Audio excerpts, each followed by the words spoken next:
Pues lo dice bien el ministro del Interior, lo que hemos tenido es un duchazo de magia.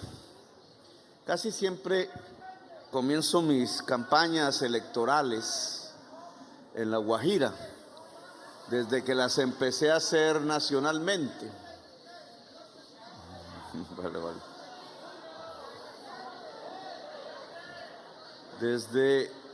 Desde hace varios años ya de andar el país, La Guajira ha sido como el punto de inicio que me entrega una energía que me permite mantenerlas y terminarlas hasta ahora.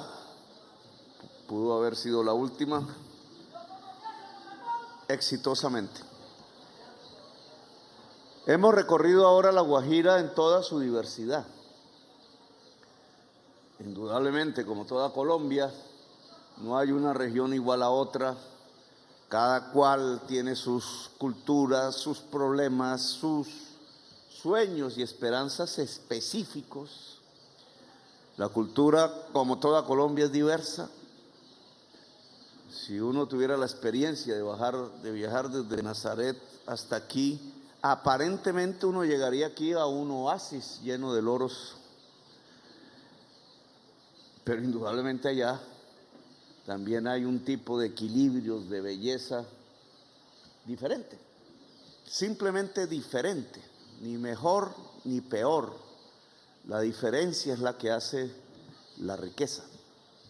Diferencias naturales, diferencias culturales que no deberían ser diferencias sociales. Quienes desde pequeños hemos luchado por la igualdad, no estamos pensando en volver uniformado y homogénea a la gente, eso sería prácticamente acabar la humanidad misma, sino que socialmente la gente sea relativamente igual. Y estamos en uno de los países más desiguales de toda la tierra. De la ilusión de la igualdad social a la realidad de la sociedad colombiana, que se ha convertido, yo creo que desde la colonia, desde la esclavitud, porque la esclavitud dejó esa marca que aún no se borra en nuestro país contemporáneo, de la desigualdad, de considerar que unos seres humanos eran dueños de otros seres humanos, así de simple, y que los más eran los esclavos y que los menos eran los dueños de seres humanos, y que además estaba cruzado por una línea profundamente étnica, racial, que ha quedado en las instituciones, que ha quedado en la mentalidad de la sociedad y sobre todo de los círculos del poder en Colombia. Eso nos ha forjado, sí, como un pueblo diverso, indudablemente rico culturalmente, un pueblo musical, pero al mismo tiempo nos ha dejado una herida de la cual no podemos aún escapar, que esa desigualdad social está produciendo los problemas fundamentales, los más grandes problemas que asume la sociedad colombiana hoy.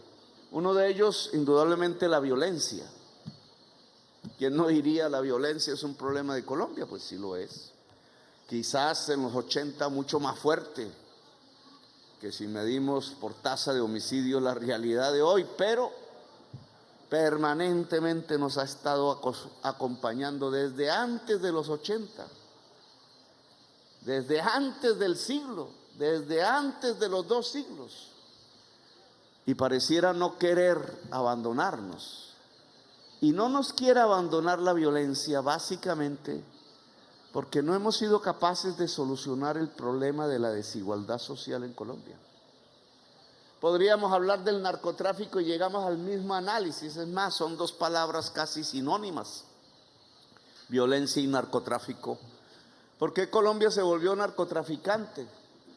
Pues no simplemente porque alguien sabía de las rutas para llevar marihuana, porque antes sus abuelos sabían de las rutas para luchar contra el monopolio español del comercio, que hizo de esta tierra esa lucha un espacio político y social que puso esta tierra en alianza con los holandeses, por ejemplo. No se separó la frontera colombo-venezolana hasta entrado el siglo XX, me dicen los historiadores.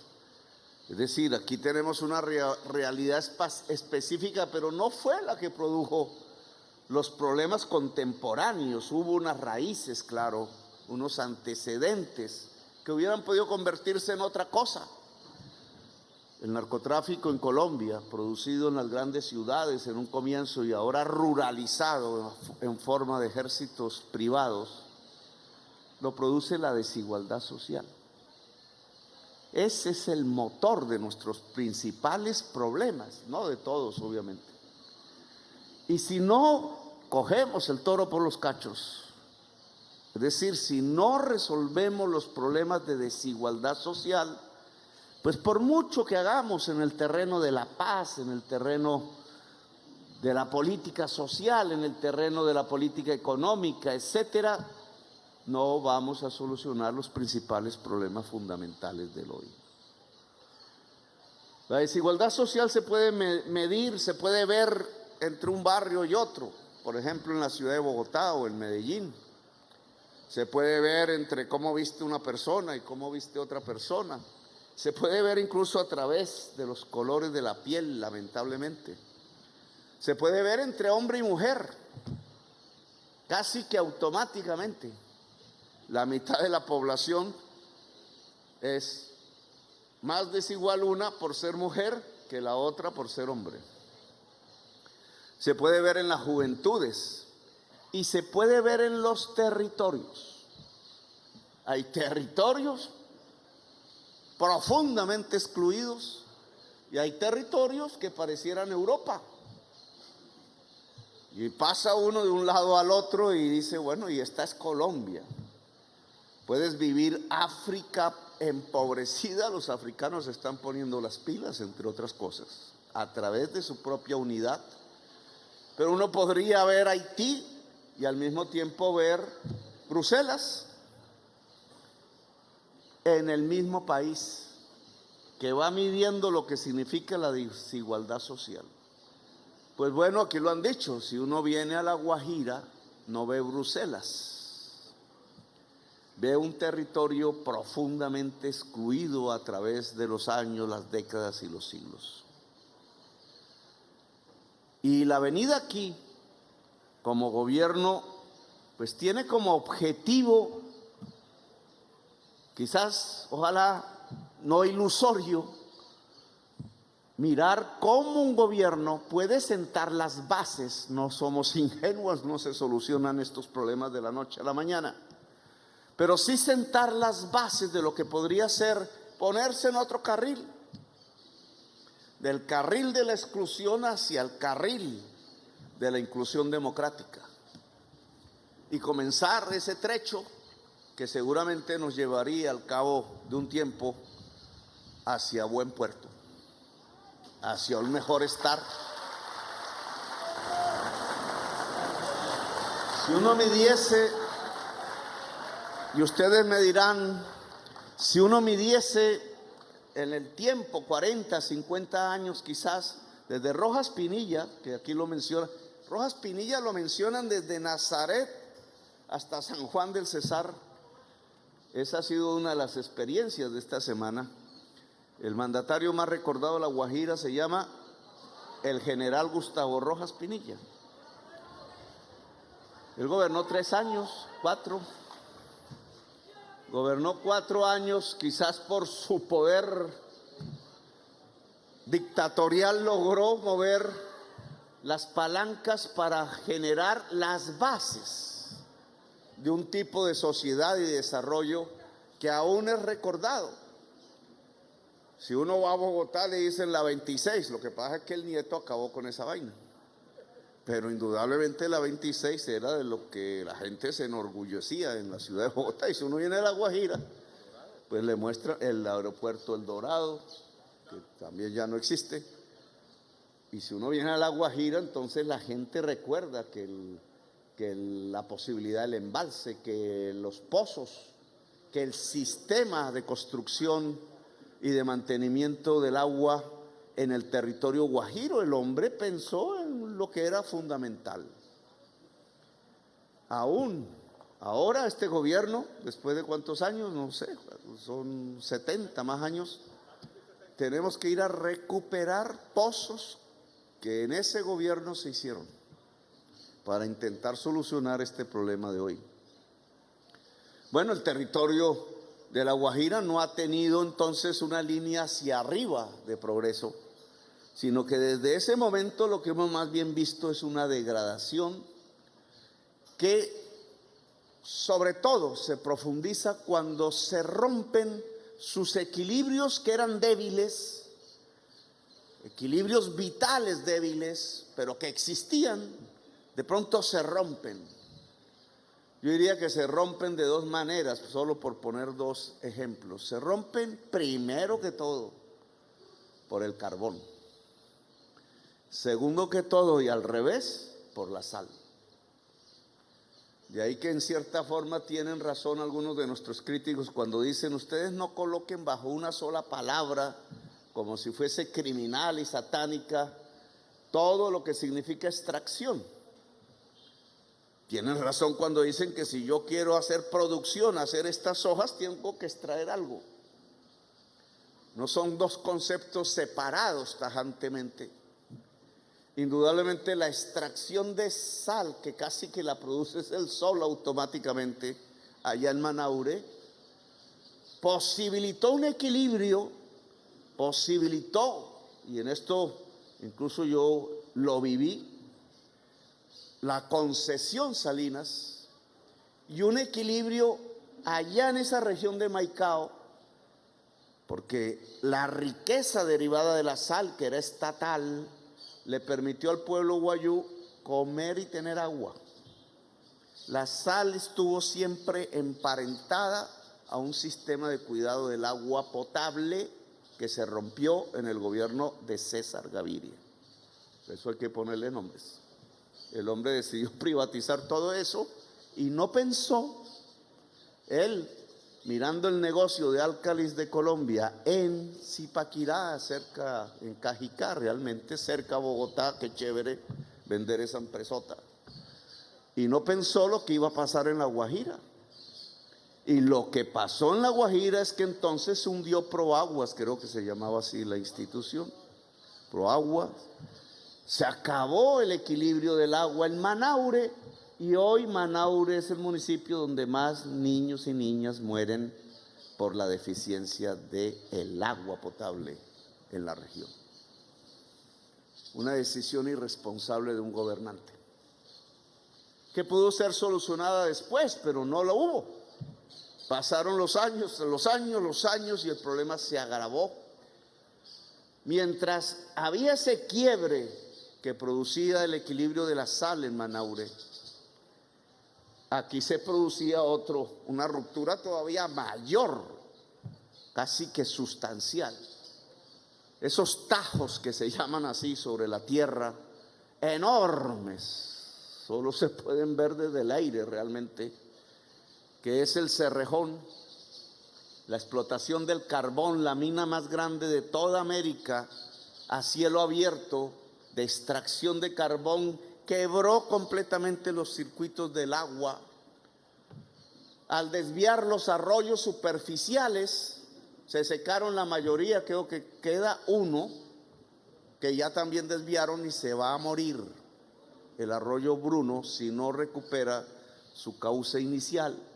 Y todos los arroyos internos que la tierra tiene, pues un tajo, simplemente los cortó y el agua, ustedes la ven desde el aire, allá depositada en el fondo de las enormes fosas que constituye ese tipo de explotación, agua que ellos utilizan para determinadas actividades, pero que indudablemente causó lo que los indígenas dicen con mucha certeza, una herida en la tierra.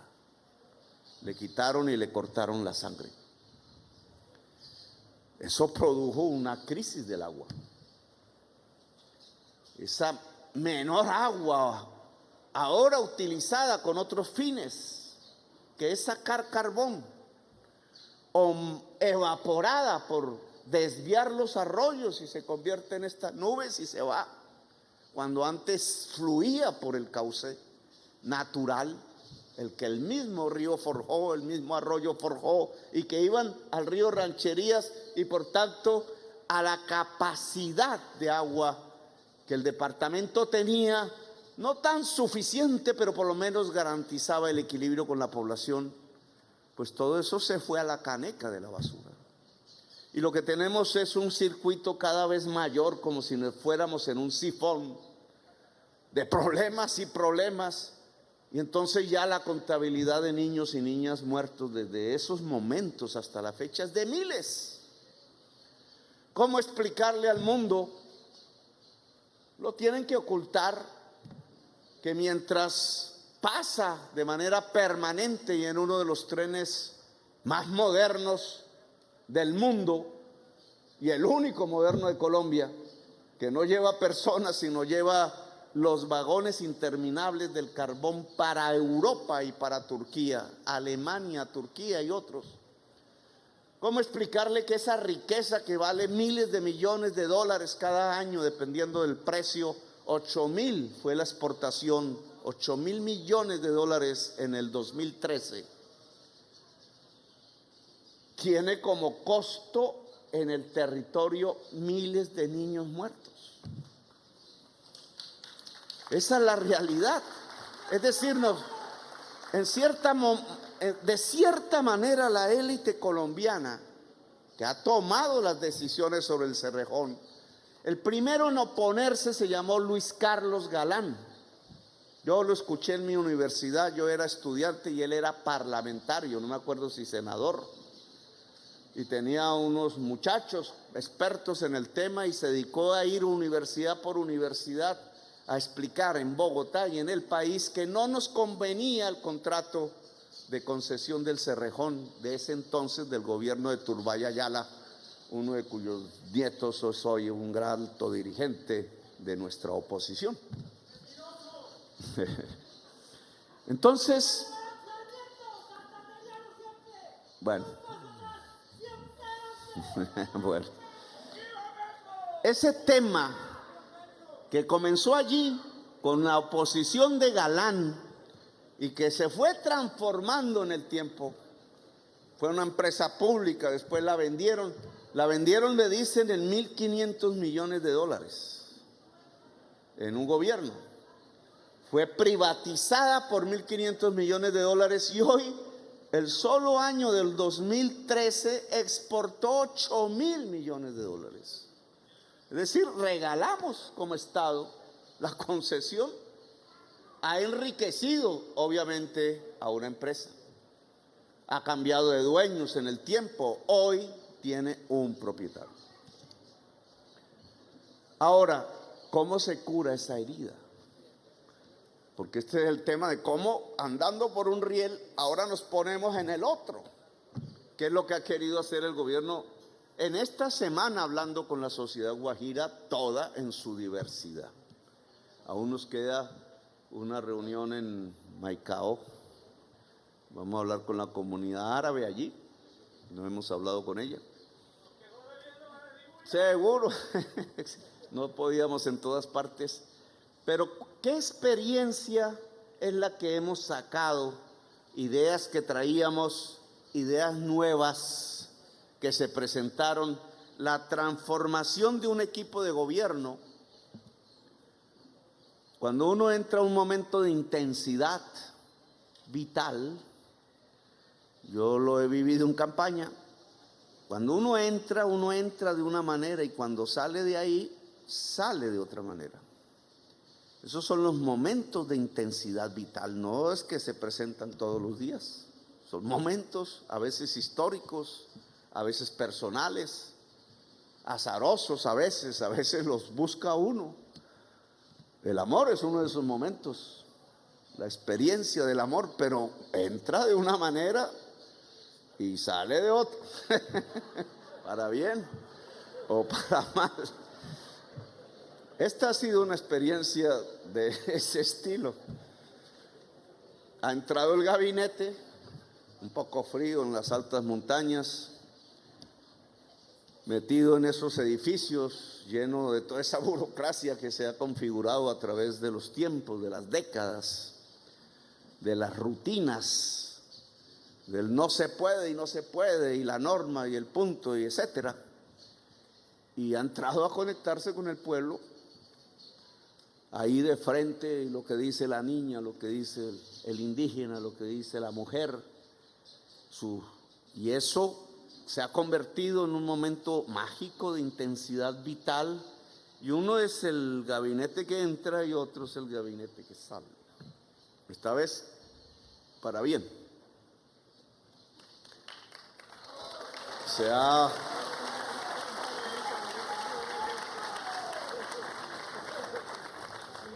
conectado de pueblo y de magia, que es la gracia. Porque no se puede cambiar este país sin la magia. Eso sí nos lo enseñó Gabriel García Márquez. Bien. Entonces, si quisiéramos hacer como un balance y un poco aterrizar aquí en el sur, yo diría que pasar de los rieles de una degradación indudablemente ambiental, humana, social, política indudablemente, hacia otros rieles que en el ponga a esta generación y a las que vienen en otro sentido, y dentro de 20, 30 años, cuando se reúna la gente pueda decir, mira, esta es la Guajira de hoy, y se enorgullezca más, esto cambió, esto va bien, esto tiene, digamos, sentido. Cuando eso suceda, pues habremos dado en el clavo, los rieles bien puestos. Entre otras, hablando de rieles, ministro del Transporte,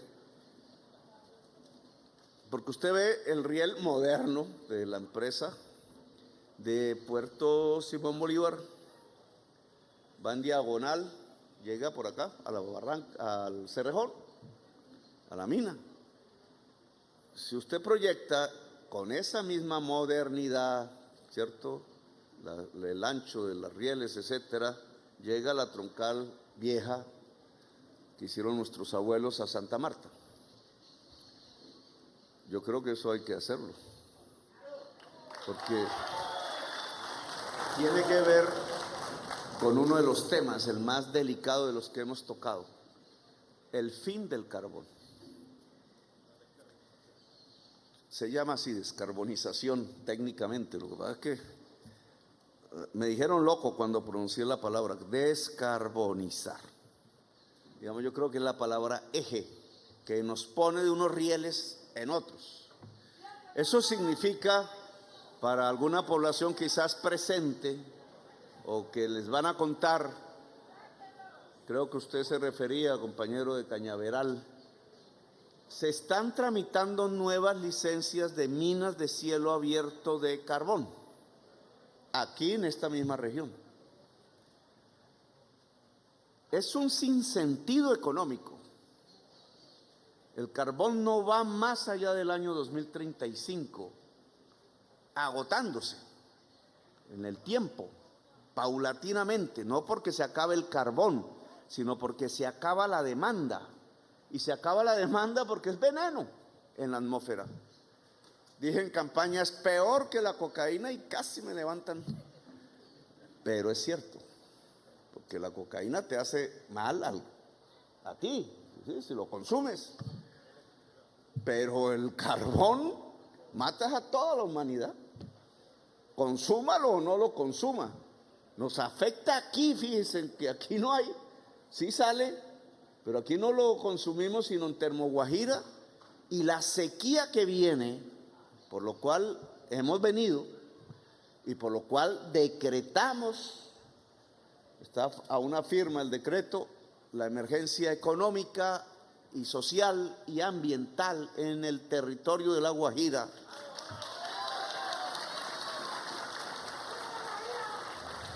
Eso tiene una realidad.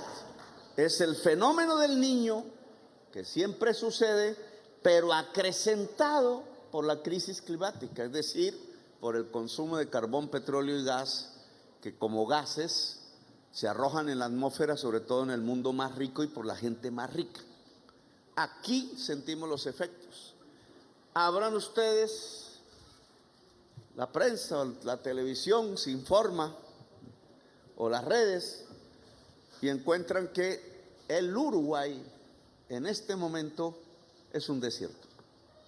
Y que una ciudad tan grande como Montevideo, de unos, ¿qué?, 2 millones de habitantes será, como Medellín casi, llegó el momento en que dice, ya no hay agua potable. Es como, ya no, se abre la llave y no hay agua. Se acabó el agua. Se acabó el agua en el Uruguay por una sequía que tiene que ver con la crisis climática. Uruguay no había vivido eso.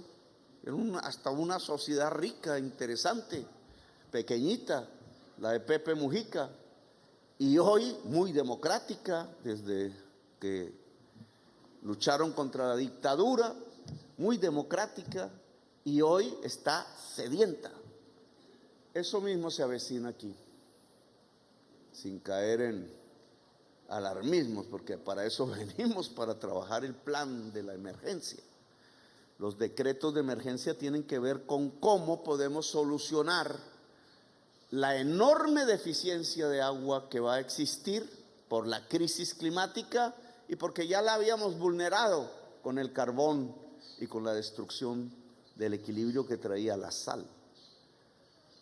Ahora bien, ¿qué es lo que queremos? ¿Qué nos hemos propuesto? Nos hemos propuesto a través del decreto de emergencia, los decretos que siguen, la Corte Constitucional los revisa de acuerdo a la Constitución, crear el Instituto de Aguas, le vamos a poner un nombre guayo, de La Guajira. No es empresa. Quizás recordando a Gustavo Rojas Pinilla, que no creó una empresa, ojo. La empresa es para vender el agua, como pasa en casi toda Colombia. Entonces transforma el agua en mercancía. No, aquí es instituto con un director, directora, con un equipo que va a tener la responsabilidad de gestionar el agua en la Guajira. No se puede vender. El agua en la Guajira debe ser considerada derecho. Incluso eso hay que escribirlo en el decreto, entre otras, para Vladimir. Ese instituto va a tener una serie de funciones. Haremos una transición porque la sequía empieza en agosto, por eso hay que recoger el máximo de agua posible ahora, que todavía hay huracanes y tormentas, pero en agosto empieza a agudizarse. Y el pronóstico que la ministra de Medio Ambiente, Susana Muhammad, tiene que explicarle a la prensa detalladamente para que se entienda, es que en marzo estaremos en la parte más álgida. La Guajira será la más álgida del Caribe y el Caribe lo más álgido de Colombia, pero toda Colombia estará en sequía. Y si avanza después de marzo, que no sabemos, hay probabilidad, pues entramos en problemas serios en el país. Por ahora, nuestra atención se centra en la Guajira. Es lo más vulnerable. Este instituto, por tanto, y las formas de transición que vamos a utilizar, el instituto será al final, en el mediano plazo, quien pueda dirigirnos la gestión del agua en la Guajira, implica varios temas que voy a explicar. Uno, la reserva el embalse del Rancherías pasa del Ministerio de Agricultura al Ministerio de Agua Potable y Vivienda.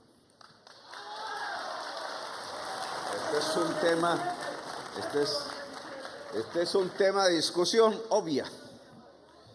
Esto es lo que sufren todas las sociedades en donde el agua no es suficiente. ¿Para qué se usa el agua?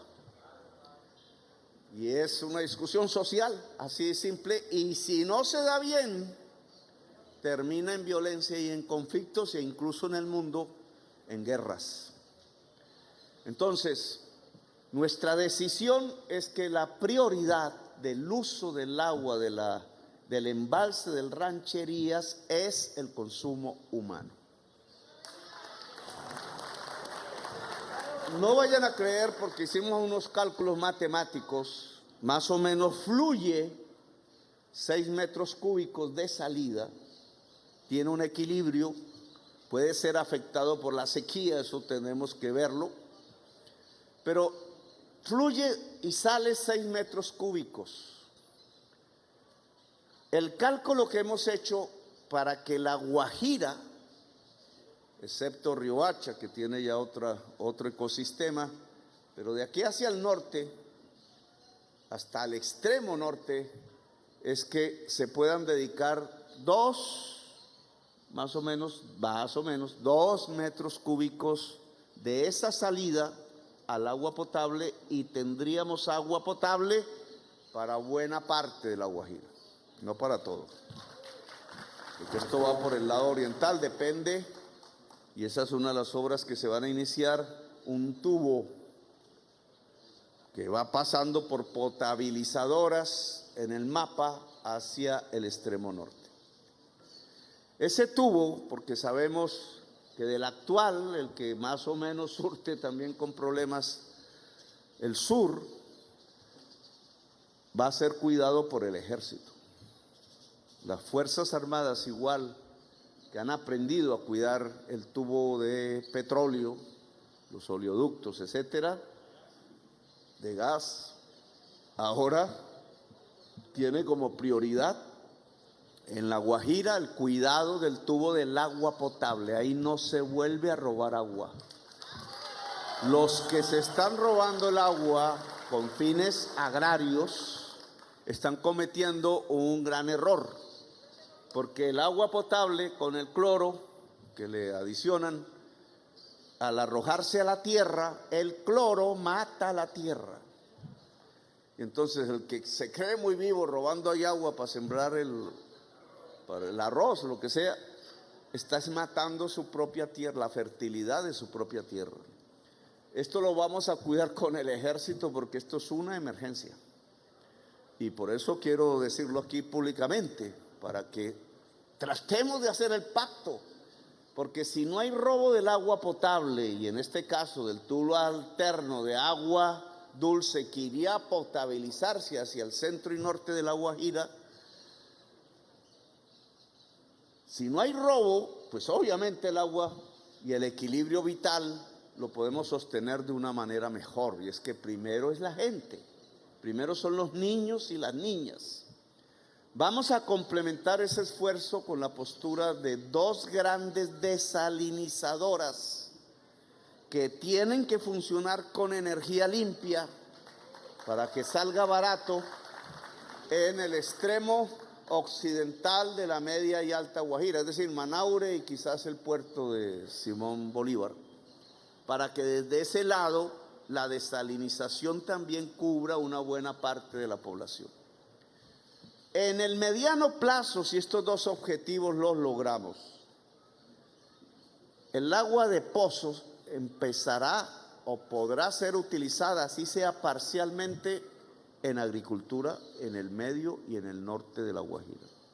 La Guajira no es un desierto. La tierra de la Guajira más agua da alimentación. Digamos, no serán como en el Valle del Cauca, pero da la alimentación que necesitamos para el sostenimiento de la vida en el territorio. Entonces, este es el primer pacto. Ahora, de 2 metros cúbicos segundo, pues deja 4 sobrando. Esos 4 son agricultura, y este es un segundo pacto. Agricultura que obviamente es fundamental en esta región, que es la que más vocación tiene de toda la Guajira, en mi opinión, obviamente. Pero queremos una agricultura para producir alimentos. Aquí alguien lo llamaba seguridad alimentaria de la Guajira, con ventas y uno de los decretos del Ministerio de Agricultura que saldrá expedido establece un sistema de compra de cosecha que teníamos antes en el país, pero todo eso lo quitaron, el viejo IDEMA, compra de cosechas, pero el pacto implica que tierras dedicadas a fines agrarios, pero no alimenticios, y dejo en discusión el interrogante del algodón, por otras razones que ahora explico, pues se cambien sus usos hacia la producción alimenticia. Ese es un pacto, con compras estatales de cosechas si es necesario, que obviamente en momentos de emergencia se vuelven prioritarios.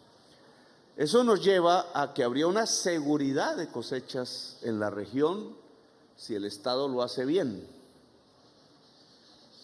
Eso nos lleva a que los otros 4 metros cúbicos del embalse actual, de la salida de agua del embalse actual, se usen bien. Eso implica los distritos de riego que deben ser para pequeños y medianos productores. Porque el distrito de riego es una inversión pública, como hacer una carretera, como pavimentar una calle, y genera una valorización de la tierra. Si un gran propietario valoriza su tierra con inversión pública, pues tiene que pagarnos. Yo sé que la estructura social productiva, más o menos, del territorio en general, es de pequeños y medianos productores. Y por tanto es donde se puede ubicar un buen distrito de riego, digamos, con características sociales justas. Hay otras regiones de Colombia donde un distrito de riego serviría solamente para terratenientes. Y hay otras regiones donde, siendo para campesinos, llegaron armados, los sacaron y quedaron vueltos otros terratenientes. Aquí lo que queremos es una sociedad relativamente democrática y justa. Estas serán las labores del instituto, no departamental, el Instituto de Aguas de La Guajira será nacional, administrado, como ya dijimos, en el Ministerio de Agua Potable. Seguramente después, en el tiempo, habrá la discusión de si se departamentaliza, etcétera, ya serán otros, no nosotros. Nosotros tenemos que poner los rieles de un nuevo porvenir. Hay una reforma a la salud que haremos también con decretos de emergencia. Esos decretos de emergencia de la salud, ¿está por ahí el ministro? Sí, no, bueno, no lo veo. Ah, bueno, está el delegado. Es configurar en todo el territorio de La Guajira los distritos de salud por 800,000 familias, y allí equipos de salud que visitarán casa por casa, cada ranchería, cada barrio, cada punto veredal de La Guajira, llevando vacunas y estableciendo las condiciones de la salud en el mismo territorio. Es el proyecto de ley que hemos presentado, porque eso es lo que hemos presentado al Congreso, pero lo vamos a aplicar de una vez en La Guajira, con giro directo a los hospitales de la ADRES. Giro directo. El ministro de Salud ya tiene un cronograma de inversiones para fortalecer la red hospitalaria, que es fundamental precisamente porque tenemos más población derivada de la migración y del crecimiento natural de la población aquí. Esto nos amarra rápidamente al Ministerio de Educación, porque si son 300 distritos de salud para cubrir toda la población guajira, urbana y rural, ¿cuántas enfermeras necesitamos? Si ustedes ponen 2 enfermeras por distrito, ya son 600, ¿cierto? Sí, 600, 300 médicos, 600 enfermeras, sin contar lo que debe estar dentro de los hospitales y puestos de salud. ¿Los tenemos? Usted me dirá aquí, compañero, no los tenemos. Bueno, entonces, La pregunta es, ¿por qué La Guajira no tiene el personal de salud que necesita? Pues porque no están las facultades, no se han educado en otras partes del país, seguro que se han quedado muchos en otros territorios. Entonces, nosotros vamos a convocar a todas las facultades de medicina de Colombia para que en sus cursos que llaman rurales se nos pueda allegar la población la población profesional que se necesita para implementar el modelo de salud, mientras la región educa su propio personal, lo cual significa que por decreto aquí van a aparecer una serie de facultades universitarias. La Facultad de Medicina, la Facultad de Enfermería y Ciencias de la Salud en general, la Facultad de Energías Limpias, la Facultad de Ingenierías de Aguas, y no recuerdo si hablamos de alguna otra, y la Facultad de Turismo.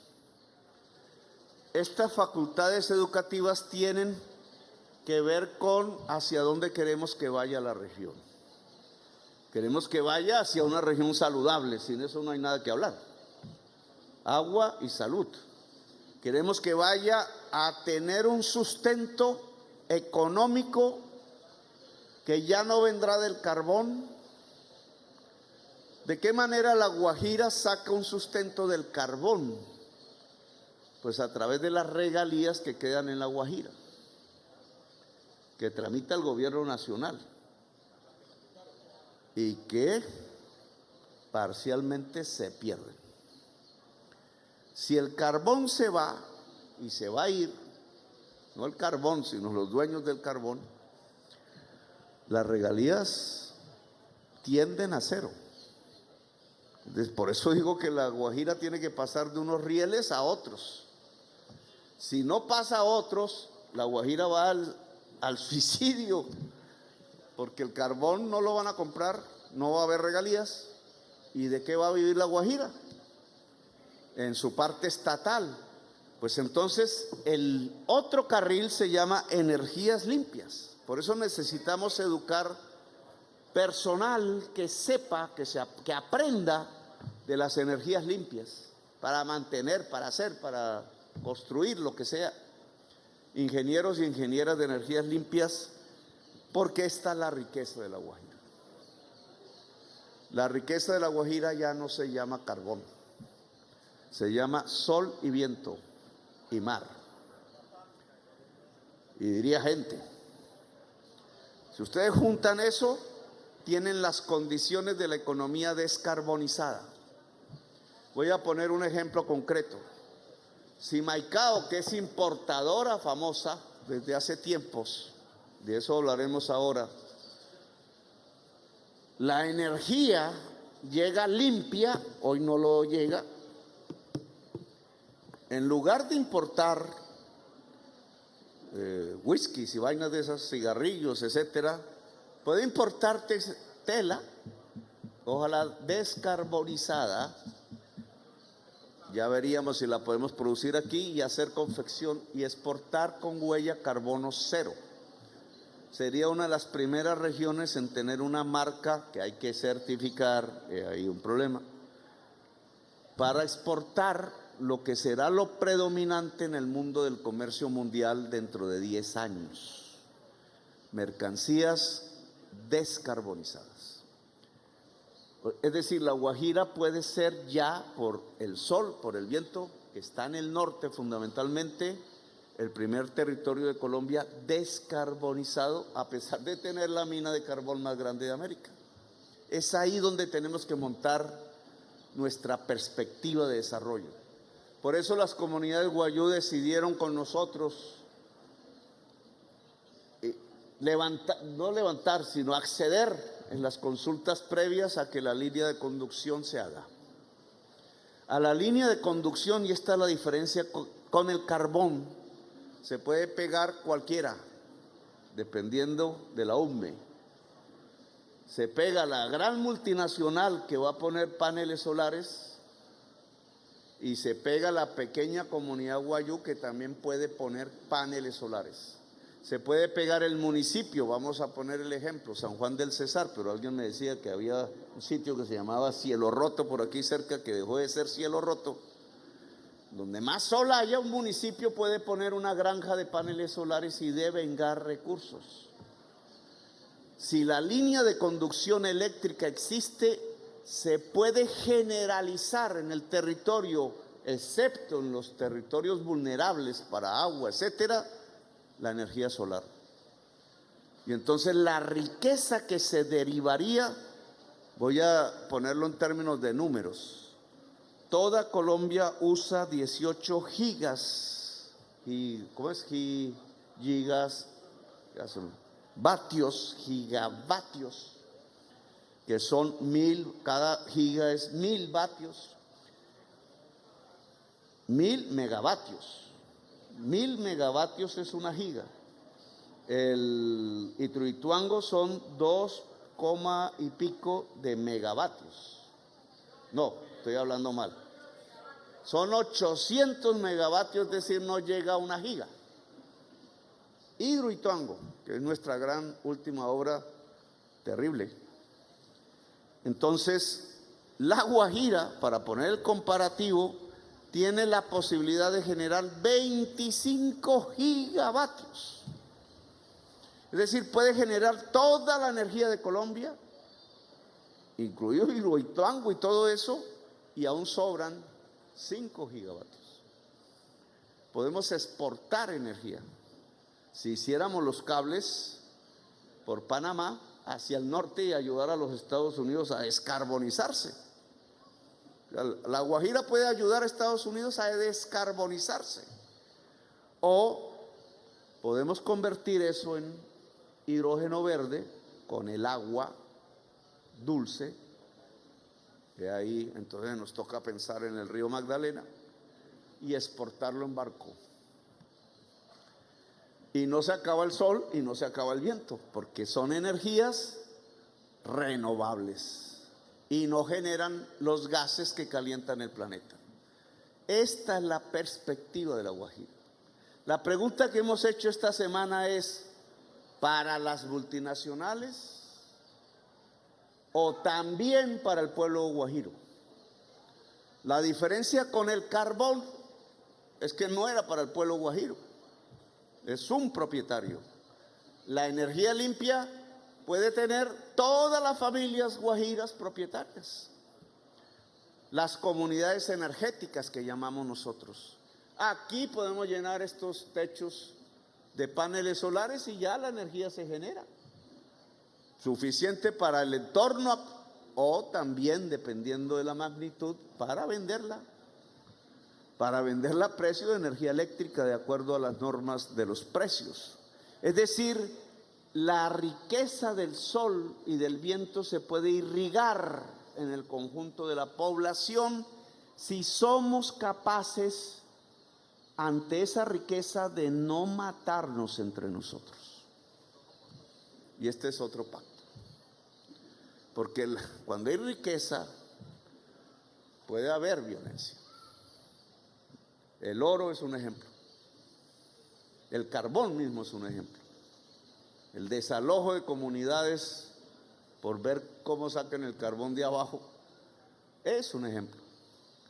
Y aquí, como la riqueza puede ser distribuida para el conjunto de la población, el pueblo guajiro tiene que aprender a convivir ahora con la riqueza, no con la pobreza.